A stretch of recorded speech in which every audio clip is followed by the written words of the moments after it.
Hello everyone and welcome to the concept study classes.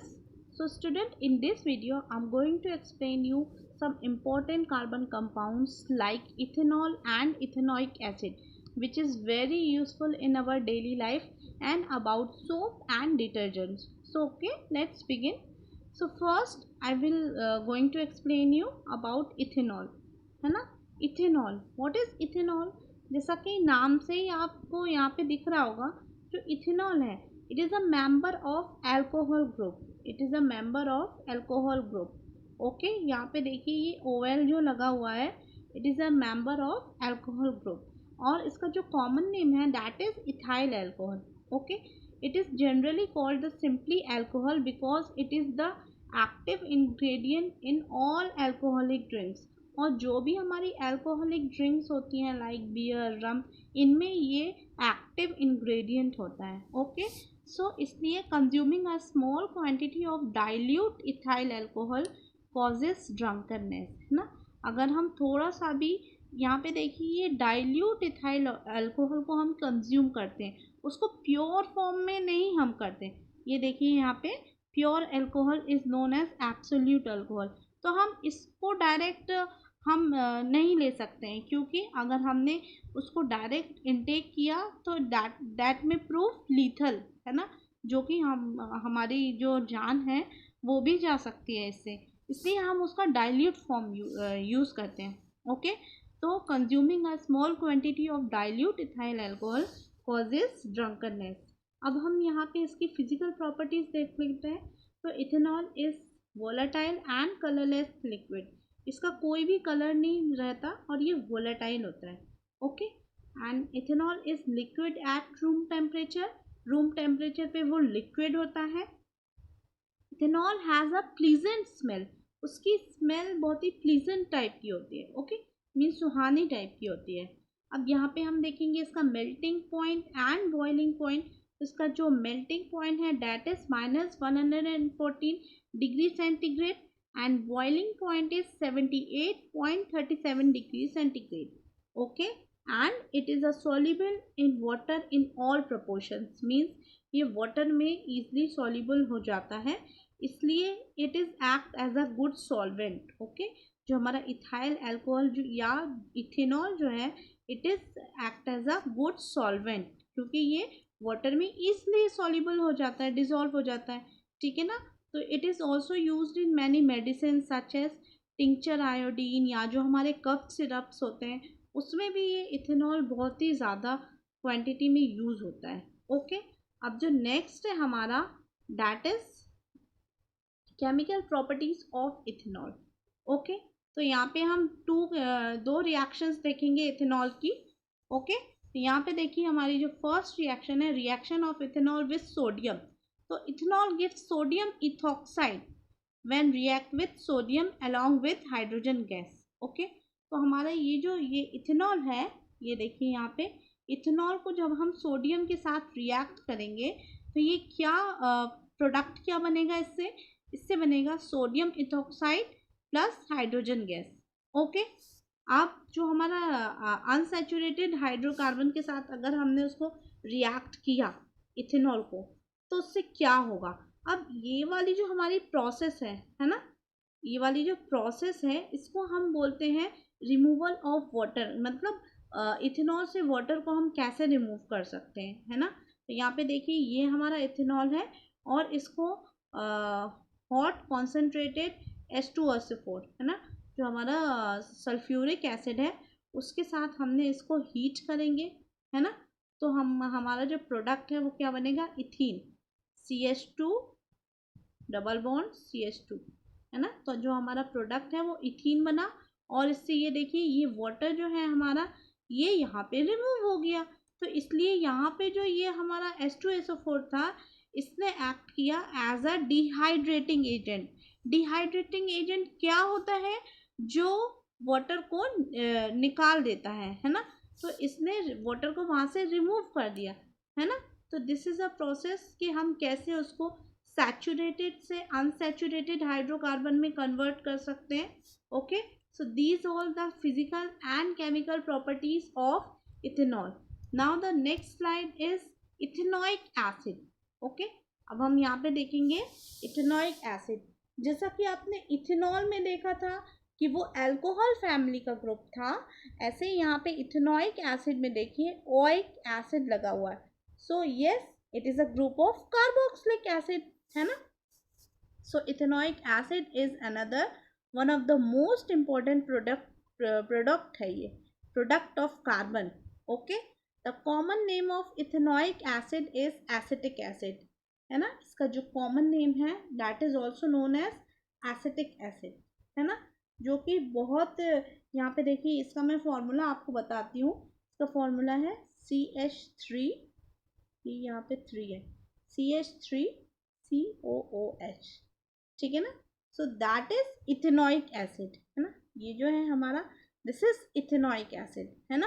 तो इसका जो कॉमन नेम है दैट इज एसिटिक एसिड, है ना, विच इज यूज, ये देखिए the 5 to 8% solution of acetic acid in water, है ना। ये जो हमारा एसिटिक एसिड है इसका 5 to 8% सोल्यूशन अगर हमने वाटर के साथ बनाया तो वो क्या प्रोड्यूस करता है, विनेगर, है ना, जो कि बहुत ज़्यादा यूज़ होता है हमारे किचन्स में एज अ प्रिजर्वेटिव, और चाइनीज़ जो हम खाते हैं उसमें भी बहुत ज़्यादा यूज़ होता है। ओके, अब हम यहाँ पे देखेंगे इसका मेल्टिंग पॉइंट। इसका जो मेल्टिंग पॉइंट है that is very low, about 290 kelvin या फिर 16.85, मतलब लगभग 17 डिग्री सेंटीग्रेड ले लीजिए आप, तो ये इसका मेल्टिंग पॉइंट है ना। इसलिए जब विंटर के टाइम जब टेम्परेचर डाउन होता है या लो होता है तो ये फ्रीज हो जाता है ना। तो ये फ्रीज हो जाता है during winter season in cold climate, इसलिए हम इसको ग्लेशियल एसिटिक एसिड भी बोलते हैं, क्योंकि इसका मेल्टिंग पॉइंट बहुत ही ज़्यादा लो है और ये जब विंटर्स आते हैं तो उस टाइम ये फ्रीज हो जाता है। ओके, अब दूसरे एसिड्स की तरह, है ना, similar to all other organic acids, acetic acid is also a weak acid, ये भी एक weak acid है। ओके, नाउ नेक्स्ट जो हमारा है रिएक्शन, यहाँ पे हम देखेंगे एस्टरिफिकेशन एंड सपोनिफिकेशन। अब ये देखिए आप, यहाँ पे आपको मैं दिखाऊंगी, ये देखिए ये क्या है, this is acetic acid and this is ethanol. Okay, ये हमारा है सॉरी, ये है हमारा इथेनॉइक एसिड, वही जो अभी हमने बनाया था acetic acid, and this is ethanol. Okay, तो इथेनॉइक एसिड एंड इथेनॉल, ठीक है ना, इथेनॉइक एसिड एंड इथेनॉल को जब हम रिएक्ट करेंगे एसिड के प्रेजेंस में, एसिड को एज अ कैटलिस्ट हमने यूज़ किया है ना, जो कि उस जो भी रिएक्शन हो रही है उसको प्रोसीड करेगा, इंक्रीज अप करेगा, है ना। तो ये हमने जो ये लिया है, ये है हमारा ethanoic acid and this is ethanol, है ना। इसको जब हमने एसिड की प्रेजेंस में हम हीट करेंगे तो ये जो प्रोड्यूस करेगा that is known as ester, ये प्रोड्यूस करेगा एस्टर। ओके, क्या लिया हमने यहाँ पे, ethanoic acid and ethanol in the presence of acid catalyst, it produce a sweet smelling substance. अब ये जो हमारा एस्टर है ना, this is sweet smelling substance. Okay, ये स्वीट स्मेलिंग सब्सटेंस है एस्टर। तो कहीं भी अगर आपको स्वीट स्मेलिंग सब्सटेंस करके कोई भी नेम आए तो आप no doubt that is ester ही होगा वो। ओके, तो ये जो हमारी पूरी रिएक्शन है, इस रिएक्शन को हम बोलते हैं एस्टरिफिकेशन रिएक्शन, क्योंकि यहाँ पे क्या फॉर्म हो रहा है, एस्टर। ओके, तो एस्टर जो होता है, एस्टर स्वीट स्मेलिंग होता है। So these are used in making perfumes and it is also used as a flavouring agent. Okay, अब हम यहाँ पे देखेंगे ये जो हमारा एस्टर था, है ना, जिसका कि केमिकल नेम है इथाइल इथेनॉइड, ठीक है ना।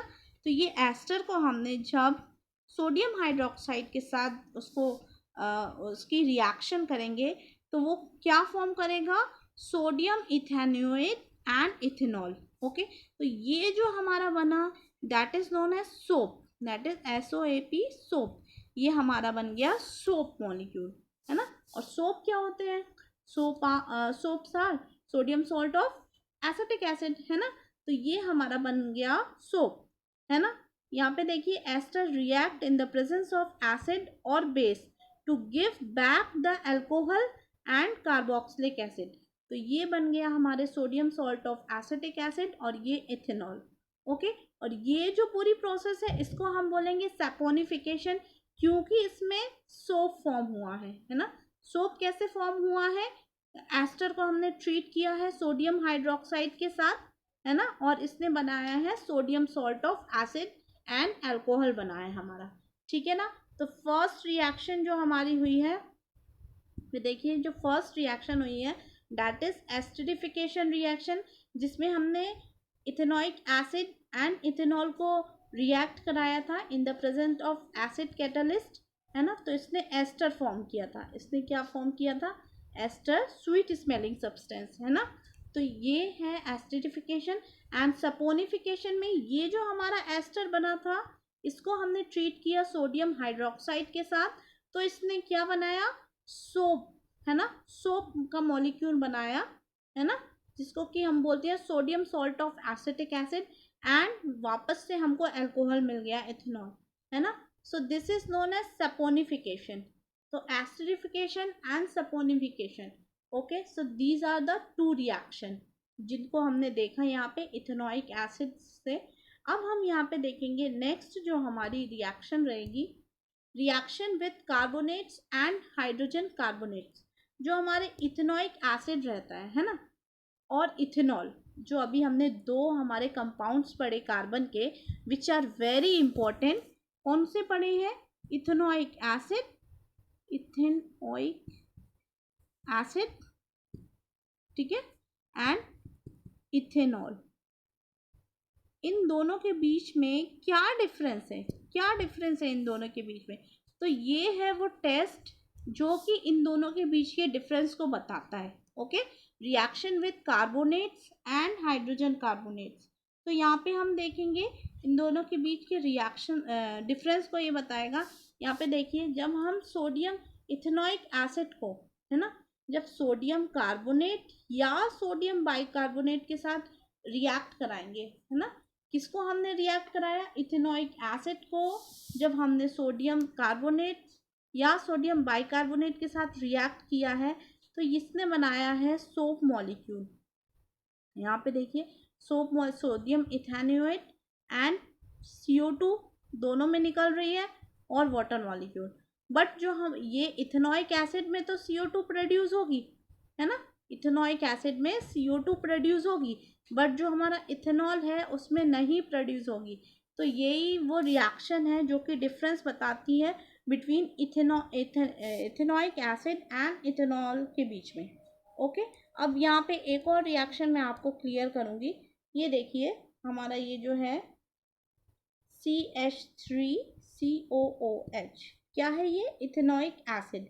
उसको जब हम NaOH के साथ ट्रीट करेंगे तो ये अगेन बनाएगा CH3COONA, ठीक है ना, प्लस वाटर मॉलिक्यूल।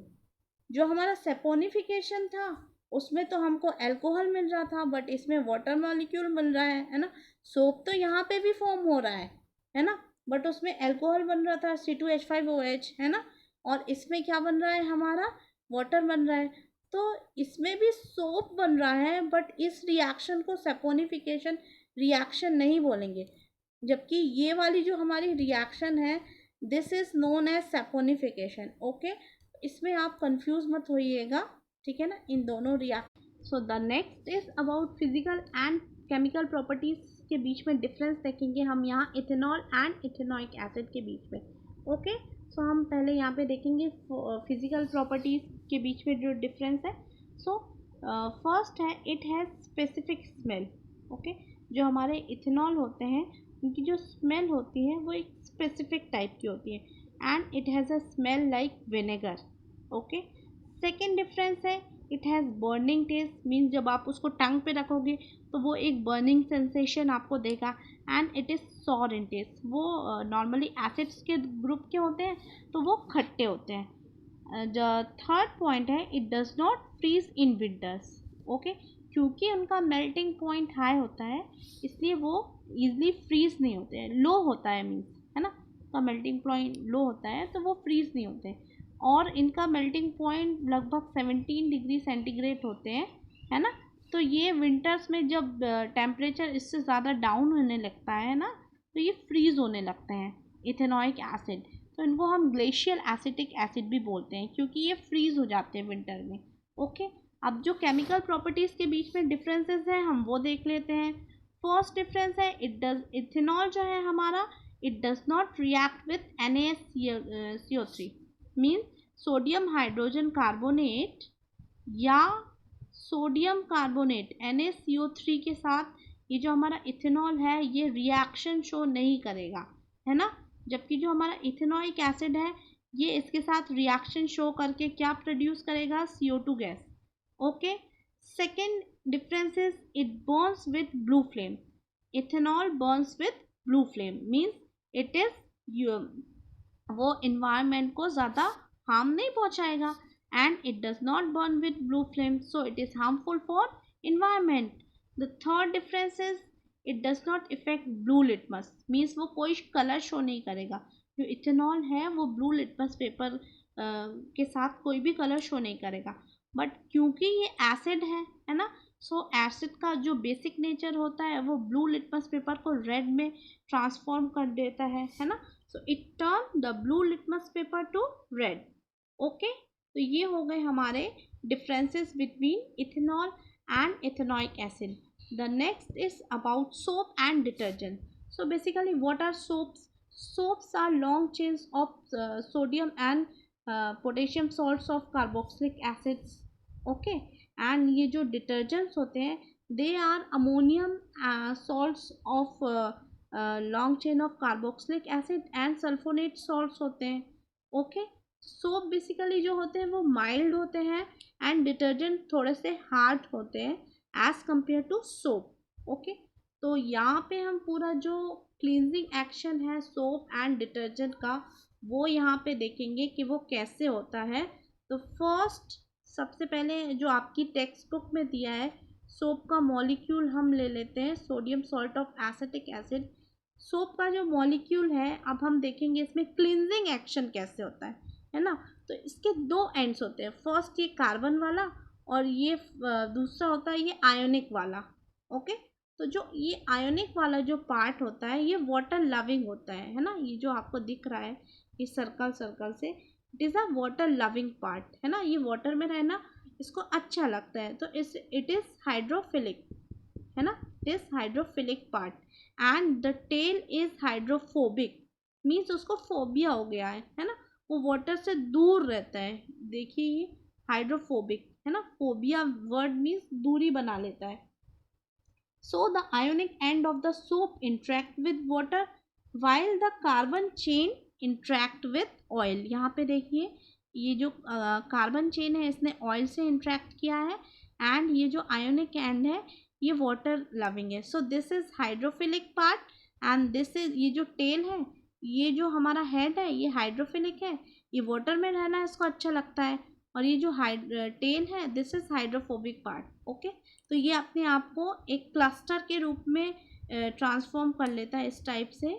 ये सारे इसके जो टेल हैं ये ऐसे इकट्ठे हो जाते हैं ग्रीस या डर्ट पार्टिकल के पास, है ना, और इस टाइप के स्ट्रक्चर फॉर्म करते हैं, उनको हम बोलते हैं micelles. Okay, they are known as micelles. Okay, so अब हम आगे देखेंगे कि कैसे जो हमारे सोप या जो डिटर्जेंट मॉलिक्यूल है वो डर्ट को रिमूव कैसे करते हैं, हम यहाँ पे देखते हैं। Means this is our cloth, है ना, ये हमारा क्लोथ है और ये उस पर डर्ट पार्टिकल आया, है ना। तो यहाँ पे देखिए जो हमारे ये टेल वाला पार्ट है हाइड्रोफोबिक पार्ट, क्योंकि उसको वाटर में रहना अच्छा नहीं लगता तो वो यहाँ वो डर्ट के साथ अटैच हो जाएगा, है ना, and this hydrophilic and remains in water, है ना, इसका जो साइड है ये वाटर में ही रहेगा। ओके, अब क्योंकि ये इससे स्टिक हो जाएगा बहुत अच्छे से, है ना, तो ये जब भी आप उसको रब करेंगे तो वो विथ द डर्ट या ग्रीस पार्टिकल या ऑयल पार्टिकल के साथ इसको वो रिमूव कर देगा इस क्लॉथ से। ओके, सो इस टाइप से जो हमारे सोप हैं या जो डिटर्जेंट हैं वो क्लींजिंग एक्शन शो करते हैं। Okay, the next is difference between soap and detergent, है ना। तो ये मोस्टली पूछा जाता है यहाँ पे आपके एग्जाम्स में, तो इसलिए मैं यहाँ पे ये एक्सप्लेन कर रही हूँ। Soaps are sodium salts and potassium salts of long chains of fatty acids and they are potassium salts of sulphonic acids, है ना। जो हमारे डिटर्जेंट्स रहते हैं they are sulphonic salts of hydrocarbons. Okay, they can not be use with hard water. Soap को हम hard water के साथ यूज ये अच्छे से वर्क नहीं करते। क्यों नहीं करते वर्क? क्योंकि हमारा जो हार्ड वाटर रहता है उसमें कैल्शियम और मैग्नीशियम के सॉल्ट्स होते हैं, है ना। कैल्शियम और मैग्नीशियम के सॉल्ट्स होते हैं, और सोप जो है वो माइल्ड रहता है, इसलिए वो अच्छे से हार्ड वाटर के साथ वर्क नहीं करते। और वो एक जब वो हार्ड वाटर के साथ उसको मिलाते हैं, हम मिक्स करते हैं, तो वो एक प्रेसिपिटेट फॉर्म करते हैं जिसको कि हम स्कम बोलते हैं। क्या बोलते हैं उसको? Scum. Okay, but detergent work well with hard and soft water. जो हमारे डिटर्जेंट है वो दोनों के साथ वर्क करेंगे। They work well with hard water as well as with soft water. Okay, the next is they are fully biodegradable, है ना। तो ये ईजली माइक्रो ऑर्गेनिजम्स इनको बायोडिग्रेड कर देते हैं, इसलिए ये इन्वायरमेंट को ज़्यादा हार्म नहीं पहुंचाते। And detergents are non biodegradable. Okay, so they are harmful for environment. And the last point is they take time to dissolve in water because they are mild, है ना। तो अगर वाटर सॉफ्ट होगा तो वो easily अपना action show करेंगे, but फिर भी उनको as compare to detergent they take time to dissolve in water, but they do dissolve faster in water, है ना, as compare to soap. So this is all about the carbon and its compound. The chapter is complete guys, है ना। इसके जो पुराने वाले 3 videos हैं उसमें मैंने सारा स्टार्टिंग से लेके पूरा एंड तक एक एक जो टॉपिक है उसको एक्सप्लेन किया है। तो अगर आपको कोई भी डाउट्स हो तो आप उस पर जाके तीनों जो हमारे वीडियोस हैं उसमें जाके देख सकते हैं। ओके, सो प्लीज़ अगर आपको वीडियो पसंद आए तो लाइक करें, कमेंट करें, शेयर करें। तो thank you guys for watching this video.